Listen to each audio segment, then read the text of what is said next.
Enjoy chemistry with Dharmesh sir. Last લેક્ચરમાં તમને આપણે એનોડ કિરણો કે જેને આપણે કેનાલ કિરણો તરીકે ઓળખાતા હતા તેની અંદર પ્રોટોન કઈ રીતે શોધાયો તેની માહિતી મેળવી. ત્યારબાદ સેકન્ડ ન્યૂટનની શોધ કઈ રીતે કરી તેની માહિતી આપી. હવે આવા કણો કે જેની અંદર આપણે બે મૂળભૂત કિરણો વિશે અભ્યાસ કર્યો. એક હતા કેથોડ કિરણો કે જે પાછળથી ઇલેક્ટ્રોન તરીકે ઓળખાયા અને સેકન્ડ હતા એનોડ કિરણો કે જે ધનવીજભાર ધરાવતા હતા અને પ્રોટોન તરીકે ઓળખાયા.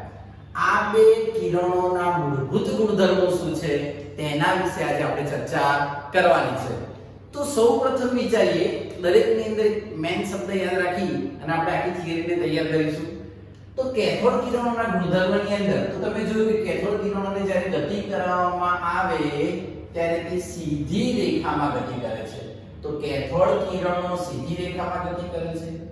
તેમના માર્ગમાં જો ધરી ઉપર એટલે કે જે કિરણો સીધી રેખામાં ધીરે ધીરે આગળ વધે છે, જો તેના માર્ગની અંદર ધરી ઉપર ભ્રમણ કરી શકે તેવું ચક્ર મૂકવામાં આવે તો યાંત્રિક બળ ઉત્પન્ન થાય છે અને એ ચક્ર ધીરે ધીરે આગળ વધે છે.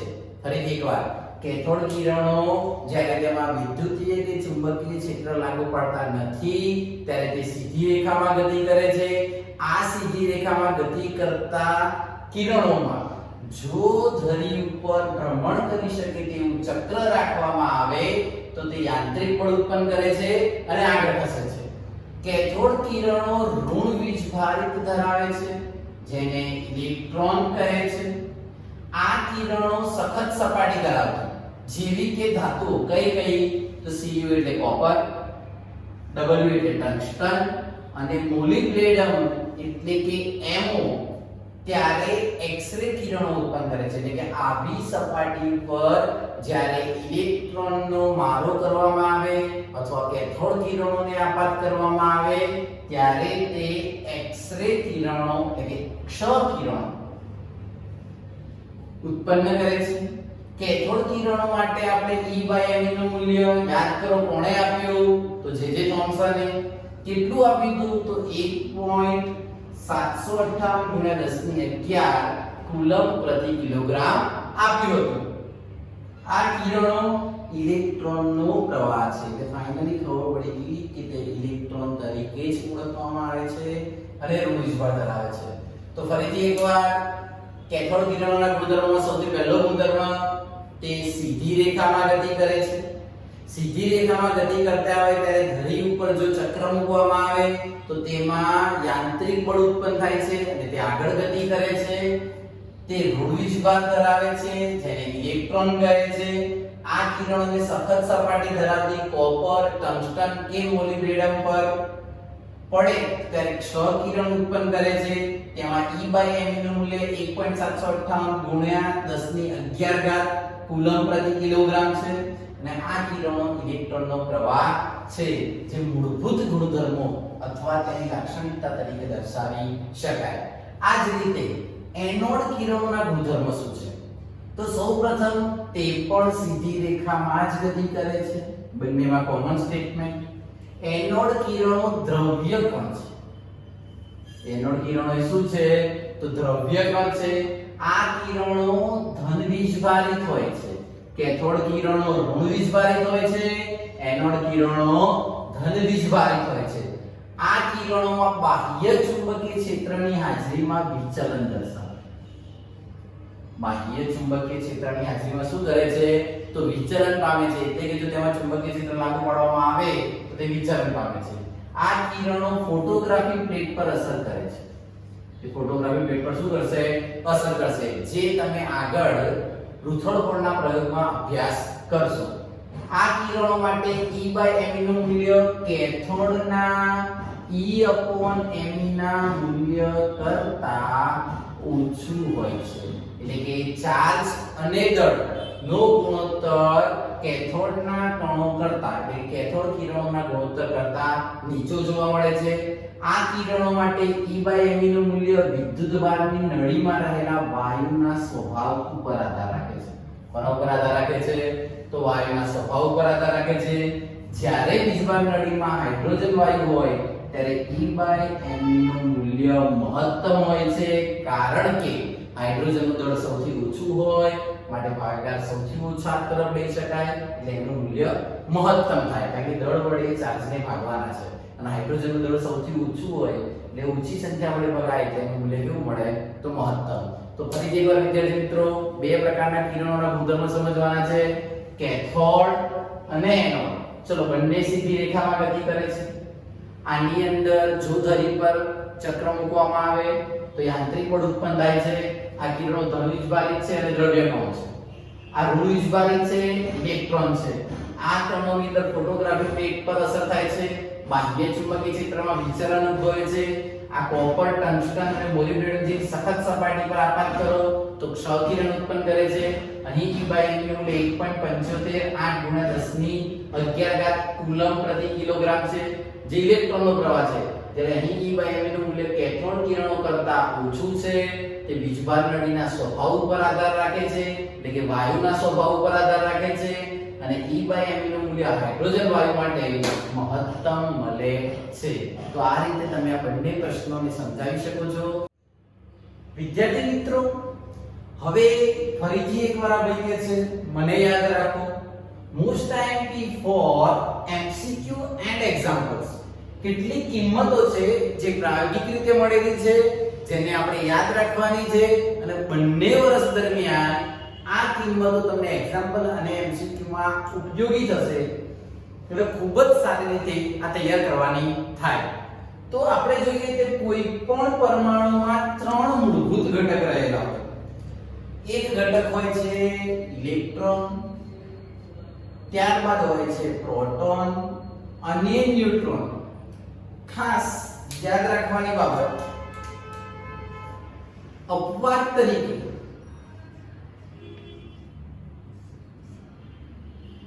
હાઇડ્રોજનમાં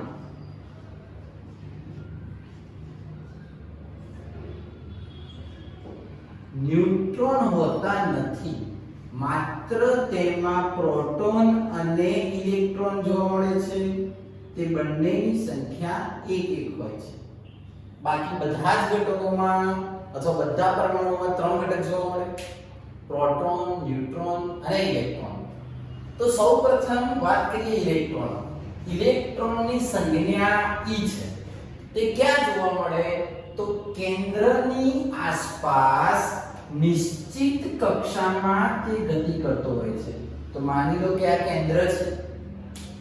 કેન્દ્રની આસપાસ રહેલા નિશ્ચિત માર્ગ ઉપર તે વર્તુળાકાર પથ પર ગતિ કરે છે.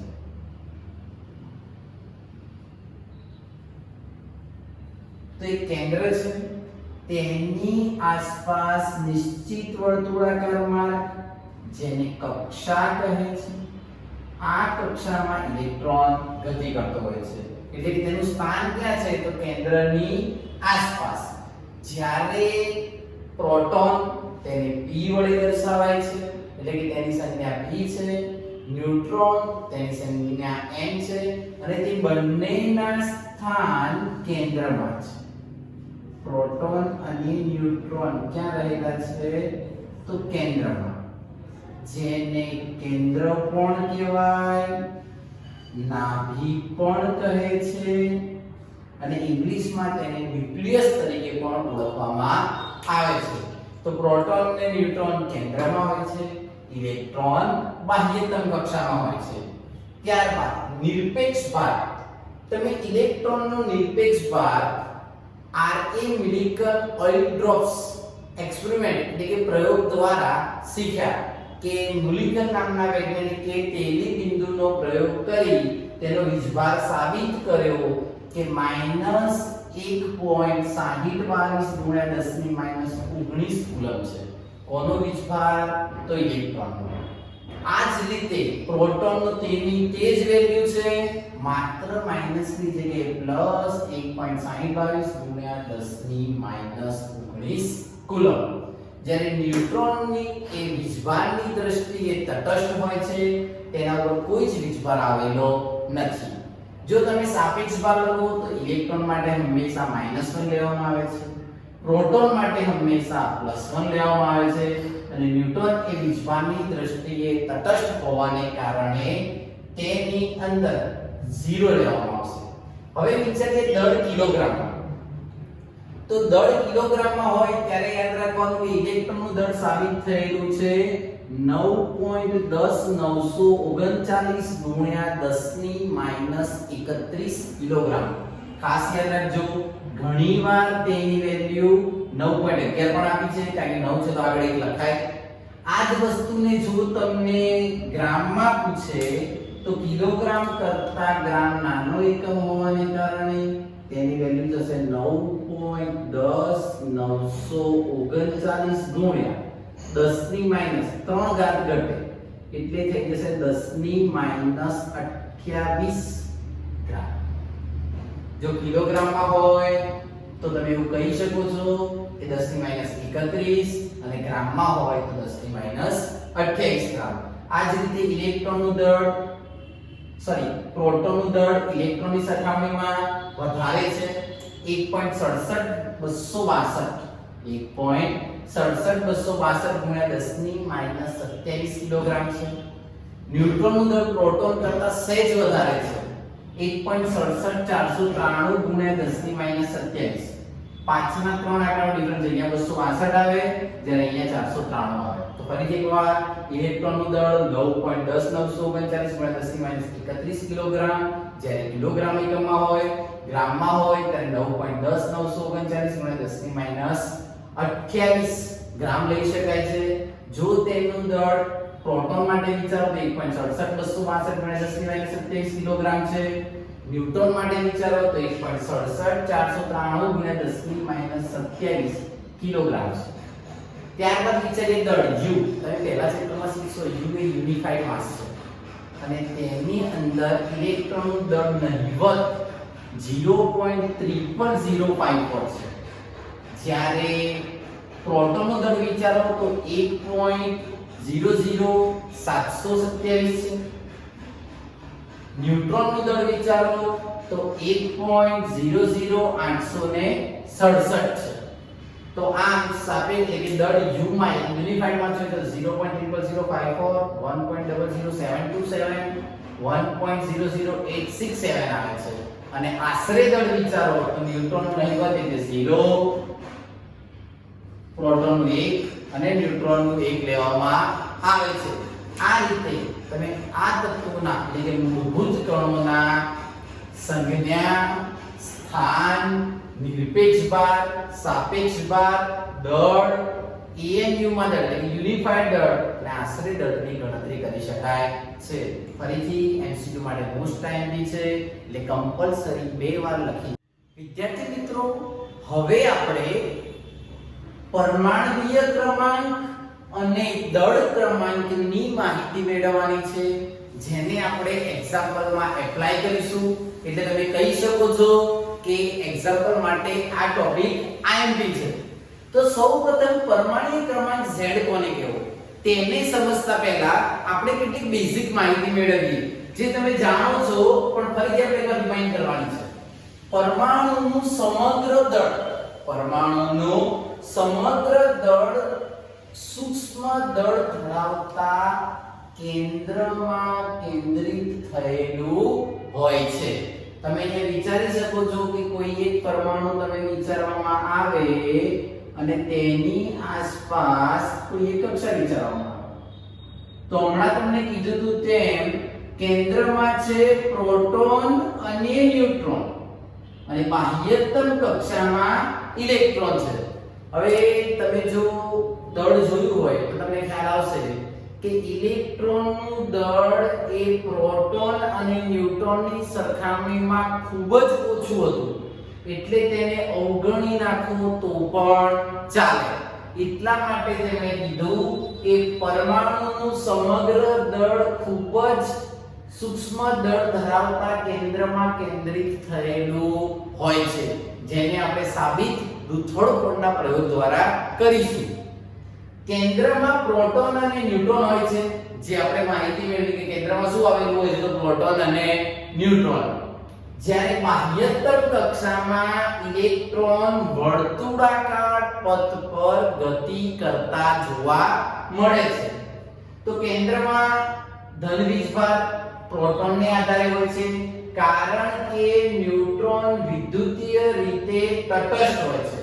તો કેન્દ્ર પરનો ધન વીજભાર એટલે કે કેન્દ્રની અંદર જે ધન વીજભાર છે એ માત્ર ને માત્ર પ્રોટોનના કારણે છે, કારણ કે ન્યુટ્રોન તો વીજભારની દ્રષ્ટિએ તટસ્થ છે, જે હમણાં તમે શીખ્યા.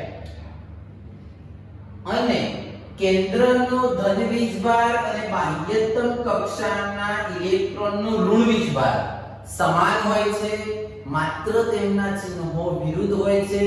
આથી કોઈ પણ પરમાણુ વીજભારની દ્રષ્ટિએ તટસ્થ હોય છે. તો ત્યારબાદ પ્રોટોન પરનો વીજભાર ઇલેક્ટ્રોનના વીજભાર જેટલો જ છે, પરંતુ વિરુદ્ધ હોય છે, માટે તમે કહી શકો છો કે પરમાણુ વીજભારની દ્રષ્ટિએ તટસ્થ છે. હવે મેઈન વસ્તુ પરમાણ્વીય ક્રમાંક કોને કહેવાય? તો કેન્દ્રમાં રહેલા પ્રોટોનની સંખ્યાને પરમાણ્વીય ક્રમાંક Z કહે છે. તો ફરીથી એકવાર પરમાણુનું સમગ્ર દળ ક્યાં રહેલું હોય છે? તો પરમાણુનું સમગ્ર દળ એ પરમાણુના આખા પરમાણુની અંદર તેના કેન્દ્રમાં એટલે સૂક્ષ્મ કેન્દ્રમાં કેન્દ્રિત થયેલું હોય છે. જે કોના કારણે હોય છે? તો પ્રોટોન અને ન્યુટ્રોનના કારણે હોય છે.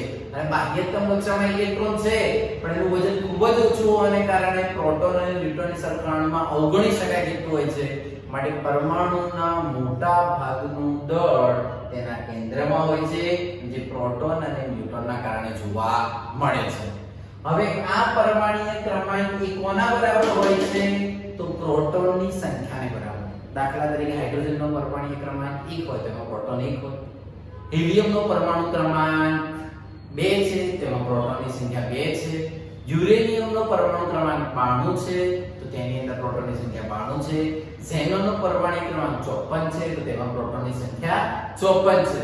તો તમે ટૂંકમાં રજૂ કરી શકો છો કે પરમાણ્વીય ક્રમાંક Z બરાબર પરમાણુના કેન્દ્રમાં રહેલા પ્રોટોનની સંખ્યા, પરમાણુના કેન્દ્રમાં રહેલા પ્રોટોનની સંખ્યા અને તટસ્થ પરમાણુ માટે ઇલેક્ટ્રોનની સંખ્યાને પરમાણ્વીય ક્રમાંક Z કહે છે. કારણ કે જ્યારે તટસ્થ પરમાણુ હોય ત્યારે નથી તેના પર ધન વીજભાર કે નથી તેનામાં ઋણ વીજભાર, એટલે તટસ્થ છે ત્યારે પ્રોટોન અને ઇલેક્ટ્રોનની સંખ્યા એ પરમાણ્વીય ક્રમાંક બરાબર જ જોવા મળે છે. તો તમે એવું કહી શકો છો કે પરમાણુના કેન્દ્રમાં રહેલા પ્રોટોનની સંખ્યાને પરમાણ્વીય ક્રમાંક Z કહે છે. તો ટૂંકમાં રજૂ કર્યું કે Z બરાબર P, અથવા જો પરમાણુ તટસ્થ હોય એટલે કે વીજભારની દ્રષ્ટિએ તટસ્થ હોય તો તેમાં રહેલા ઇલેક્ટ્રોનની સંખ્યા પણ પરમાણ્વીય ક્રમાંક બરાબર જ જોવા મળે છે. તો આ રીતે તમે પરમાણ્વીય ક્રમાંક Z ને સમજાવી શકો છો. અને બીજી ખાસ બાબત યાદ રાખવાની, તમે નાના ધોરણમાં શીખ્યા હશો કે જો બાહ્યતમ કક્ષામાં રહેલા બાહ્યતમ કક્ષામાં રહેલા ઇલેક્ટ્રોન કોઈ પરમાણુ દ્વારા ગુમાવવામાં આવે તો ધન વીજભાર ધારણ કરે છે, અને જો બાહ્યતમ કક્ષામાં કોઈ ઇલેક્ટ્રોન બહારથી મેળવવામાં આવે તો તે ઋણ વીજભાર ધારણ કરે છે. આપણે આવું પહેલા ધોરણોમાં શીખેલા છે, અગાઉના ધોરણોમાં, કે Na+ શું રિપ્રેઝન્ટ કરે છે? તો સોડિયમે એક ઇલેક્ટ્રોન ગુમાવ્યો. F- એ શું રિપ્રેઝન્ટ કરે છે? તો ફ્લોરિને ઇલેક્ટ્રોન મેળવ્યો. એટલે વીજભારની દ્રષ્ટિએ તટસ્થ હોય તો પરમાણ્વીય ક્રમાંક અને ઇલેક્ટ્રોનની સંખ્યા સમાન થાય. પણ જો ધન વીજભાર આવે તો કેટલા ઇલેક્ટ્રોન પરમાણુ ક્રમાંકમાંથી બાદ કરવા પડે, કેટલા ઇલેક્ટ્રોન જોવા મળે. અને ફ્લોરિન આવે એટલે કે ફ્લોરિન પર માઈનસ વીજભાર છે, તો માઈનસ વીજભાર જેટલા ઇલેક્ટ્રોન બાદ કરવા પડે તો તમને પરમાણુમાં ઇલેક્ટ્રોનની સંખ્યા મળે છે. હવે વાત કરીએ દળ ક્રમાંક. દળ ક્રમાંકને કહેવાશે 1. તો કેન્દ્રનું દળ આગળ જોયું તેમ કોના બરાબર હોય છે? તો પ્રોટોન અને ન્યુટ્રોનની સંખ્યાને આભારી હોય છે. કારણ કે ઇલેક્ટ્રોનનું દળ અવગણી શકાય તેટલું ઓછું હોય છે. પરમાણુના કેન્દ્રમાં આવેલા પ્રોટોન અને ન્યુટ્રોનને સંયુક્ત રીતે ન્યુક્લિયોન્સ કહે છે. VSQ અને MCQ માટે મોસ્ટ ટાઈમ પરમાણુના કેન્દ્રમાં રહેલા પ્રોટોન અને ન્યુટ્રોનની સંખ્યાને સંયુક્ત રીતે ન્યુક્લિયોન્સ તરીકે ઓળખવામાં આવે છે. આમ પરમાણુના કેન્દ્રમાં રહેલા પ્રોટોન અને ન્યુટ્રોનની સંખ્યાના સરવાળાને દળ ક્રમાંક A કહે છે. દળ ક્રમાંક A બરાબર પ્રોટોનની સંખ્યા p, ન્યુટ્રોનની સંખ્યા n. જો તેને તમારે શોર્ટમાં લખવું હોય તો દળ ક્રમાંક A બરાબર પ્રોટોન p અને પ્લસ n, અથવા તમે આગળ શીખ્યા તેમ કેન્દ્રમાં રહેલા પ્રોટોનની સંખ્યા પરમાણુ ક્રમાંક બરાબર છે તો A B હોય અને B C હોય તો A C લખી શકો કે ના લખી શકો? માટે તમે લખશો કે A બરાબર Z પ્લસ n, p ની જગ્યાએ z લખી શકાય છે. હવે n ને કરતા કરો તો n બરાબર A માઈનસ p અને અહીંયા n ને કરતા કરો તો A માઈનસ z. આમ ન્યુટ્રોનની સંખ્યા તમે પરમાણુય દળ અને પરમાણુય ક્રમાંક ને આધારે શોધી શકો છો, અથવા પરમાણુય દળ અને પ્રોટોનની સંખ્યાને આધારે શોધી શકો છો. હવે આપણે આ થિયરી સમજ્યા બાદ આને એક્ઝામ્પલમાં કઈ રીતે એપ્લાય કરવું, MCQ માં અથવા VSQ તરીકે પૂછાતા એક્ઝામ્પલ છે તેની ચર્ચા કરીશું.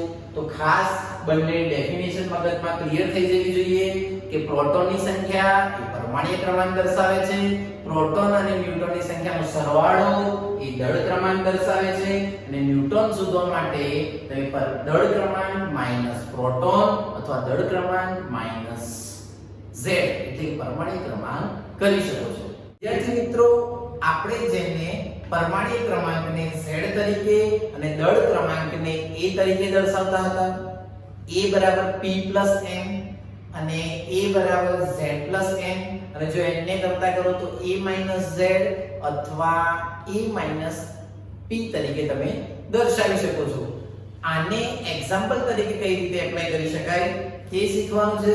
તેને સમજતા પહેલા એક મહત્વની બાબત જે તમારે યાદ રાખવાની છે, કોઈ પણ સંયોજનમાં સંજ્ઞા સ્વરૂપે કઈ રીતે લખેલું આવશે તો તમારે તેની અંદર યાદ રાખવાની બાબત, પહેલો ઘટક લઈ લઈએ x. x એ હંમેશા તમને તત્વ રિપ્રેઝન્ટ કરશે. તેની અંદર ડાબી બાજુએ નીચેના ભાગ એ તમને પરમાણુય ક્રમાંક રિપ્રેઝન્ટ કરે છે, અને ડાબી બાજુની અંદર ઉપરનો ભાગ એ તમને પરમાણુય દળ રિપ્રેઝન્ટ કરે છે. તો ફરીથી એકવાર યાદ રાખવાની બાબત, x એ શું રિપ્રેઝન્ટ કરે છે તો તત્વ. z હંમેશા આ સ્થાને હોય તે શું રિપ્રેઝન્ટ કરે છે તો પરમાણુય ક્રમાંક.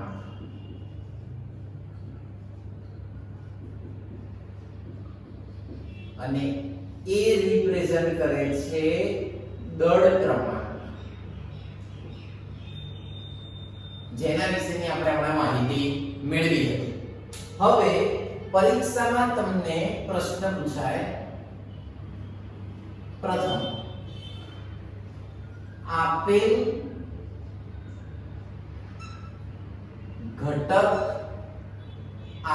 ઘટક માટે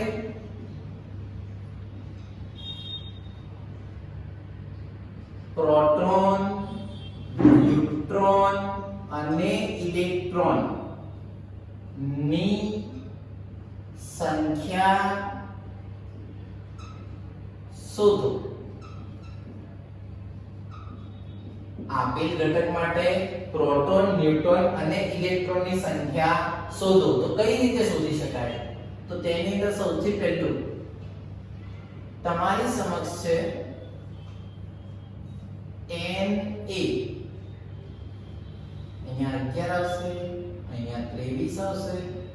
તો Na 11 અને 23 ઉપર સમજાવ્યું તે પ્રમાણે Na એ તત્વ રજૂ કરે છે, 11 એ તેનો પરમાણુય ક્રમાંક રજૂ કરે છે, 23 એ તેનું પરમાણુય દળ રજૂ કરે છે. આથી તમે કહી શકો છો કે પરમાણુય ક્રમાંક Z બરાબર 11 છે, પરમાણુય દળ બરાબર 23 છે. તો તમે પરમાણુય ક્રમાંક અને પરમાણુય દળ અલગ થઈ ગયું. હવે તેની અંદર પ્રોટોન, ન્યુટ્રોન અને ઇલેક્ટ્રોનની સંખ્યા.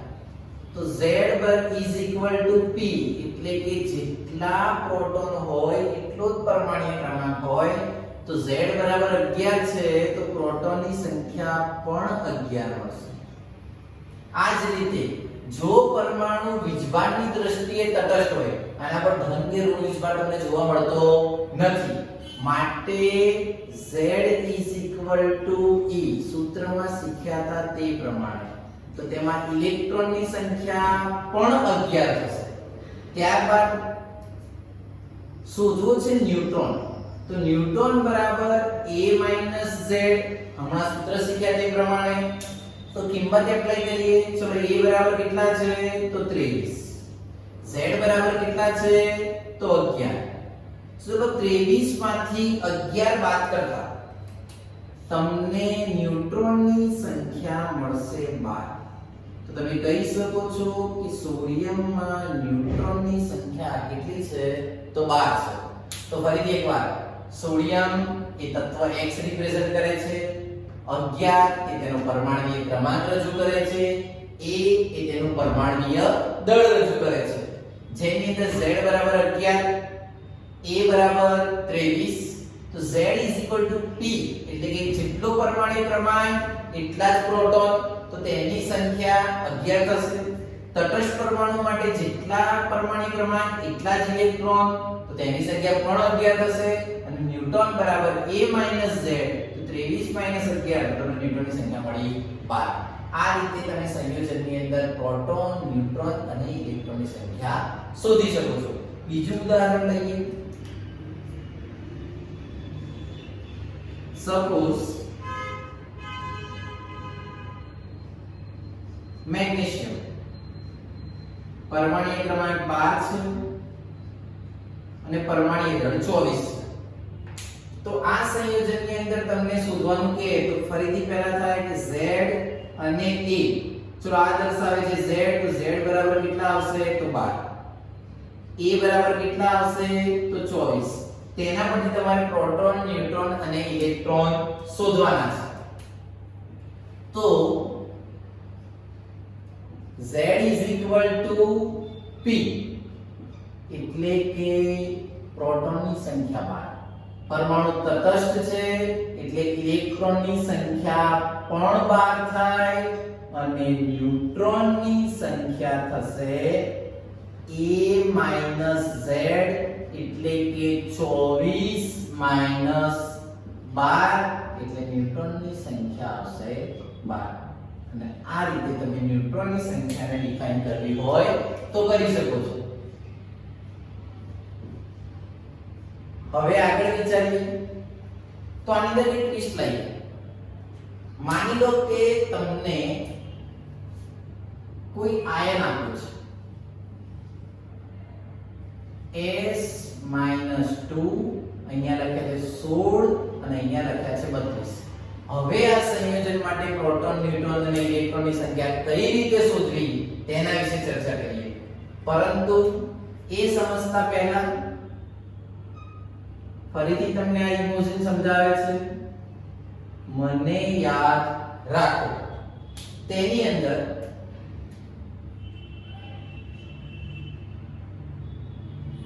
જેટલો ઋણ વીજભાર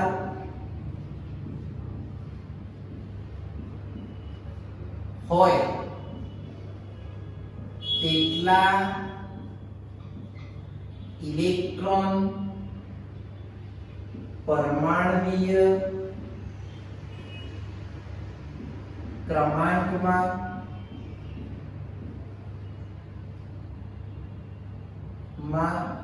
ઉમેરવા પડે છે.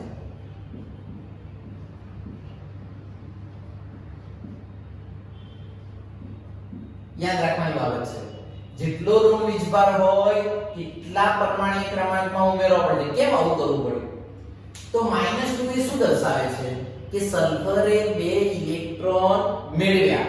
હવે સલ્ફર માટે જો તટસ્થ હોય તો જેટલો પરમાણ્વીય ક્રમાંક એટલા જ પ્રોટોન અને એટલા જ ઇલેક્ટ્રોન, પરંતુ -2 એ દર્શાવે છે કે તેણે 2 ઇલેક્ટ્રોન મેળવ્યા, માટે પરમાણ્વીય ક્રમાંકમાં બીજા 2 ઉમેરવા પડે તો તમને ઇલેક્ટ્રોનની કુલ સંખ્યા મળે.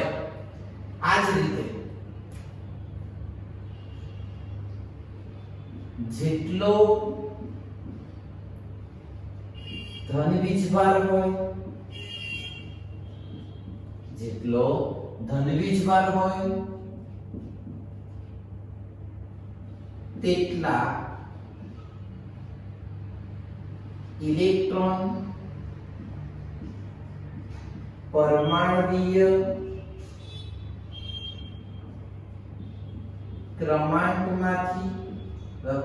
ક્રમાંકમાંથી દૂર કરવામાં આવે છે.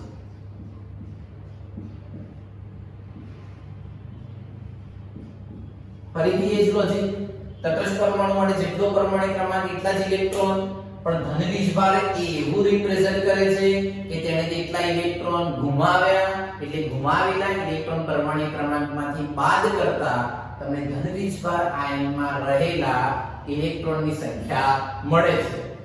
તો આટલી વસ્તુ માઇન્ડમાં ફિટ કરી લેવી, જેથી ક્વેશ્ચનમાં ટ્વિસ્ટ કરે તો તમને ખ્યાલ આવે. ફરીથી એકવાર આ વસ્તુ માત્ર ઇલેક્ટ્રોન માટે છે. જો ઋણ વીજભાર હોય તો પરમાણ્વીય ક્રમાંકમાં એટલો ઋણ વીજભાર ઉમેરવાનો તો તમને ઇલેક્ટ્રોનની સંખ્યા મળે, અને જો ધન વીજભાર હોય તો પરમાણ્વીય ક્રમાંકમાંથી એટલા ઇલેક્ટ્રોન દૂર કરવાના તો તમને તેમાં રહેલા ઇલેક્ટ્રોનની સંખ્યા મળે. આ વસ્તુ માટે વિચારીએ તો સૌથી પહેલા Z બરાબર તો 16, A બરાબર 32. ચલો આપણે જાણીએ છીએ Z P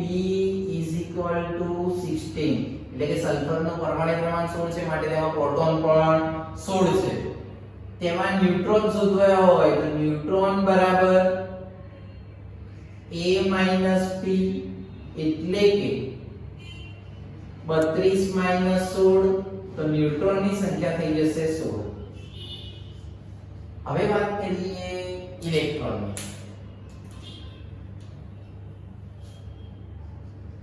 તો -2 વીજભાર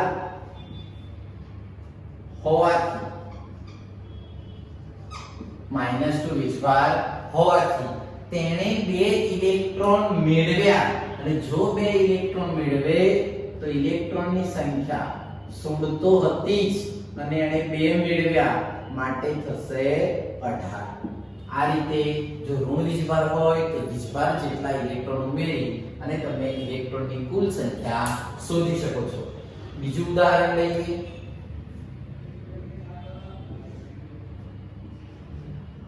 Al+3, Z બરાબર 13 અને પરમાણ્વીય દળ છે 27. હવે જો તમને આના માટે પ્રોટોન, ન્યુટ્રોન અને ઇલેક્ટ્રોનની સંખ્યા પૂછે તો ધન વીજભાર છે એટલે એટલા ઇલેક્ટ્રોન દૂર થશે. તો પહેલા વિચારીએ ચલો Z = 30, A = 27. બે વસ્તુ આપણે આના પરથી મેળવી લીધી. હવે Z = P, એટલે કે Z અને P બરાબર કેટલા આવશે તો 13. N = A - Z, એટલે કે 27 - 13, તો ન્યુટ્રોનની સંખ્યા મળશે 14.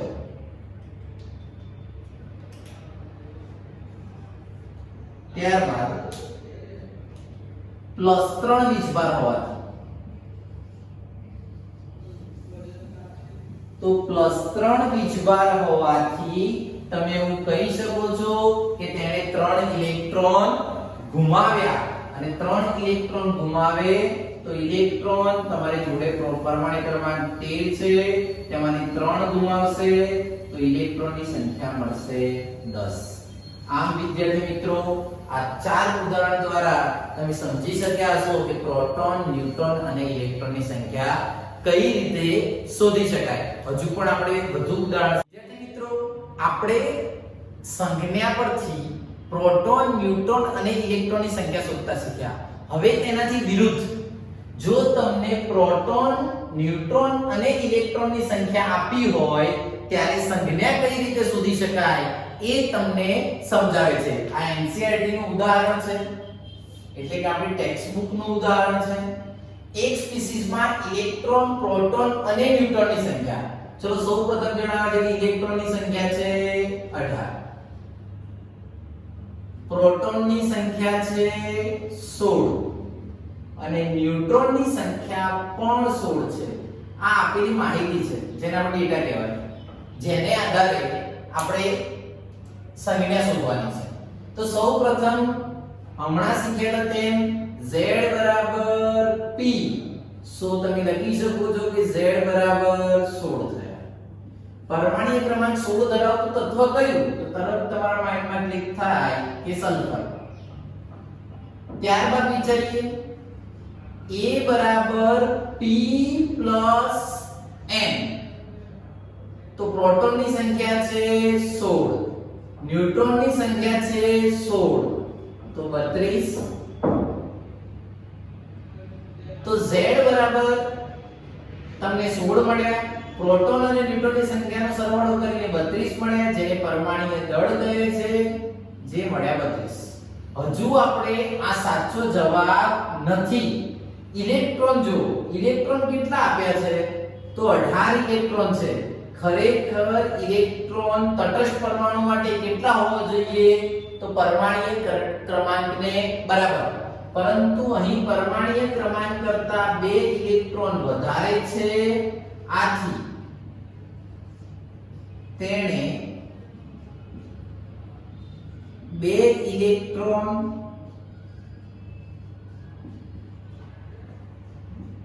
મેળવેલ છે. 2 ઇલેક્ટ્રોન મેળવેલ હોય, જો ઇલેક્ટ્રોન મેળવે તો વીજભાર કયો આવે? તો તરત તમારા માઇન્ડમાં ક્લિક થાય કે માઈનસ. આથી આન્સર આવશે S, Z બરાબર 16, પરમાણુય દળ 32 અને 2 ઇલેક્ટ્રોન મેળવ્યા છે, માટે અહીંયા આવશે -2. આમ તમે કહી શકો છો કે સલ્ફરનું પરમાણુય દળ 32 છે, પરમાણુ ક્રમાંક 16 છે અને ઇલેક્ટ્રોનની સંખ્યા 18 હતી, માટે -2 વીજભાર આવ્યો. અને આ રીતે તમે સંયોજનને સમજાવી શકો છો. આવા બીજા ઘણા એક્ઝામ્પલ તમને વર્કશીટ સ્વરૂપે મળશે, જેને તમારે પ્રોપર રીતે તૈયાર કરવાના છે અને ગણતરી કરાવી અને હોમવર્કમાં PDF તરીકે સબમિટ કરાવવાના છે. અને તેની અંદર કેટલાક ટફ પણ હશે, જે તમારા માટે ટાસ્ક હશે, અને જે નહીં આવડે તો પછી આપણે તેની પ્રેક્ટિસ કરીશું. અને ન આવડતા ક્વેશ્ચન તમે પર્સનલમાં પણ મને WhatsApp પર મેસેજ કરીને પૂછી શકો છો. Thank you.